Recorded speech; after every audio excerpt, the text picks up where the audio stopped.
Oops, I did it again. I bought some more books, got lost in the store. Oh baby, oops, I think I'm in love with this cover.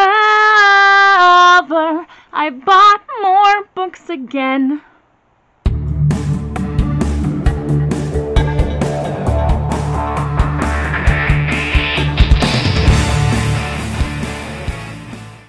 Hey, what's up YouTube? It's Bobi, aka Paginator, and I'm here today with another haul. There's seriously something wrong with me. I got a little summer bonus, and I was down in Utah to see a play with a friend, and she suggested we go to the bookstore, and things happened from there. When I was with her, I bought 3 books, and I thought, I am doing so well. And then I got ready to make the long journey home and realized I would be driving past 3 bookstores on the way home, and I'm like, I don't have the shelf control to handle this. So here we go. Another book haul. My apologies.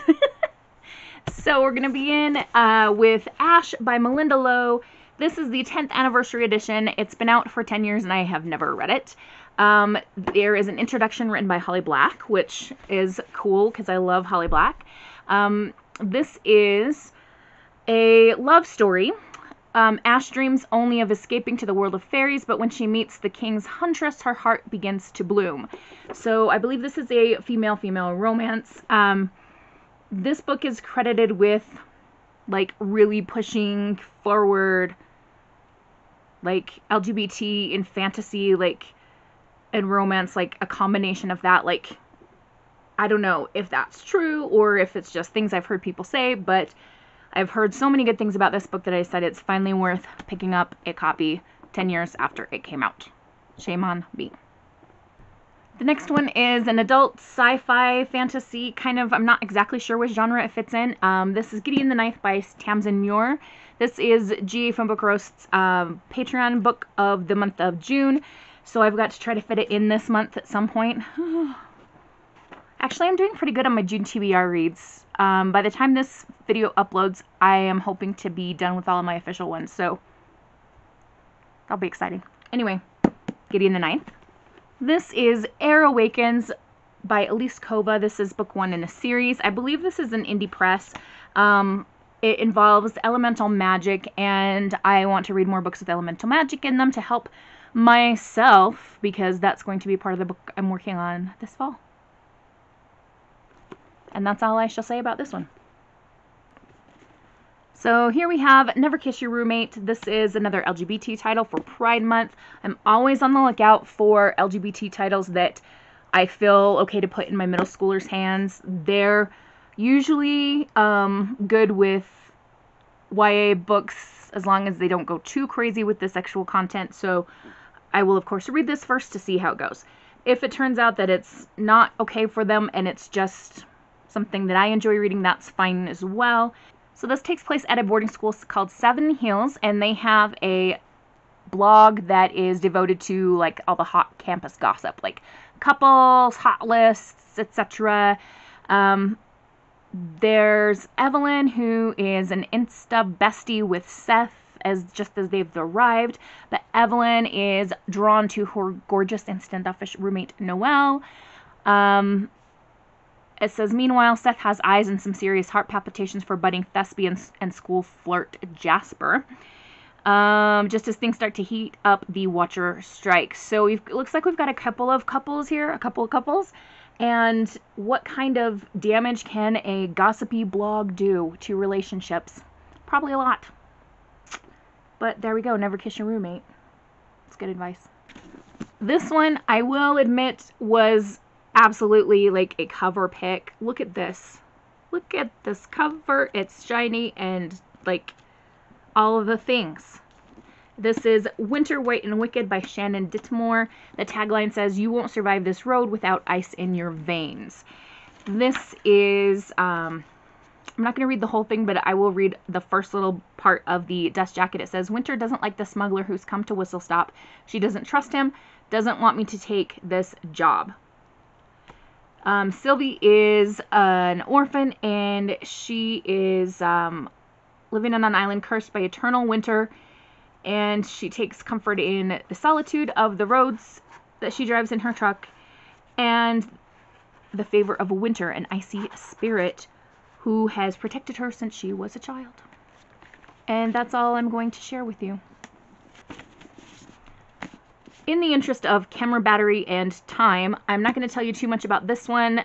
This is We Unleash the Merciless Storm by Taylor K. Mejia.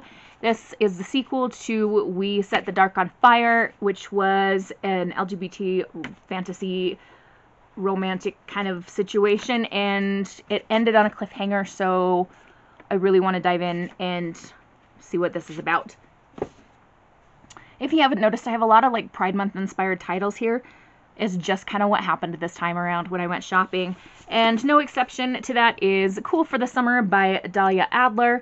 This is about a girl named Larissa, and she's really into this guy at school, and things seem to be like going well. This guy's name is Chase, and he's like kind of looking at her too, and things are looking really great. And then this girl Jasmine shows up, and Jasmine is not supposed to be in this school. She's supposed to be like states and states away. Jasmine and Larissa had kind of a interesting time a couple of summers ago, I believe it was. They kind of dated for a while. So Larissa is kind of torn between Jasmine and Chase. Okay, we have another book from the adult section. This is The Bear and the Nightingale by Catherine Arden. You probably all know about this book way more than I do because it's been talked about on BookTube for ages and ages. And I have this thing with my OCD stuff. Like, I've got mental health situations up the yazoo. But when I buy books, it has to be in like a certain number. And I needed another book. And I was getting a bit anxious in the store. And I saw this one sitting on the shelf from where I was standing. And I just grabbed it. So I'm not even sure if I know what this is about. It is the first book in a trilogy, and it has something to do with a bear and Russian folklore, and things happen in the wilderness, and there you go. I might save this one for a colder time of year, or maybe I'll read it in the summer, who knows. But there we go. I apologize, I'm not saying a whole lot about these books, going into in-depth. I'm having a bit of a day anxiety-wise, and it's just going to be helpful for me to like give you general ideas, and you can go from there. This next one is The Girl from Shadow Springs by Ellie Cipher, and this is kind of a Western thing, which appeals to me because I live in Wyoming, the cowboy state, you know. I'm part of that lifestyle. Our setting is Shadow Springs, and they're near an area called the Flats, which is unsurvivable to cross on your own, and it's highly likely that if you try to cross the Flats, you will freeze to death. But there are lots of treasure hunters searching for this legendary prize that's hidden somewhere in this vast expanse of ice. Jory is our main character, and she thinks all these people are crazy, stupid, like foolish, whatever. And so she scavenges their possessions looking for ways to keep herself afloat. And she's trying to keep her younger sister, Brenna, alive and safe as well. And it says in the synopsis, but then Jory scavenges off the wrong body.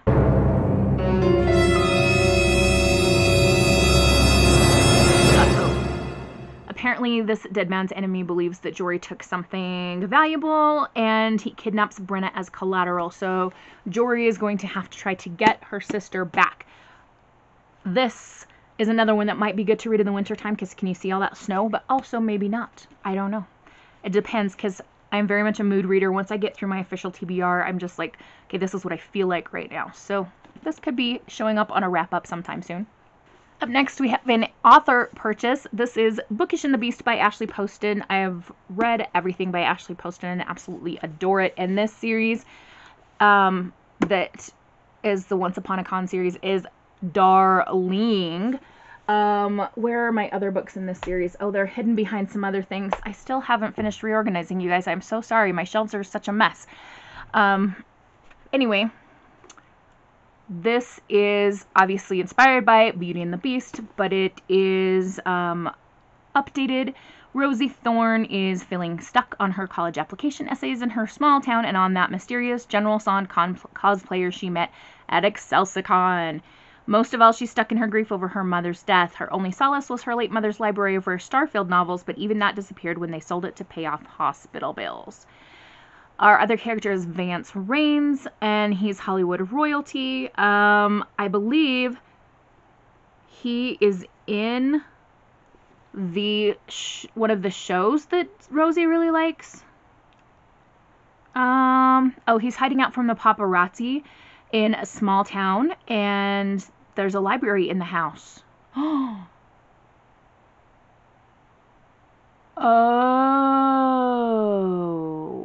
it's Rosie's mother's library. Oh my gosh. Yay! This looks like it's going to be so cute. Oh, can I read it right now? No. I am reading a really good book right now. I'm reading Blaze Wrath Games, and it is fan-freaking-tastic. I need to get back to it. This is the one book that I wanted to buy. I went in wanting to buy this one book. Darius the Great Deserves Better. This is the sequel to Darius the Great Is Not Okay by Adib Khorram. It was, the first book was my favorite book in the month of May. It was largely set in Iran, centering around a young boy named Darius who struggles with depression and body issues and same-sex attraction. Is he gay? Is he not? Like, what's going on? And he's got family issues as well. And it was just a beautiful book, and so I definitely want to read the sequel. In this one, from what I have understood, Darius does have a boyfriend when we begin the story.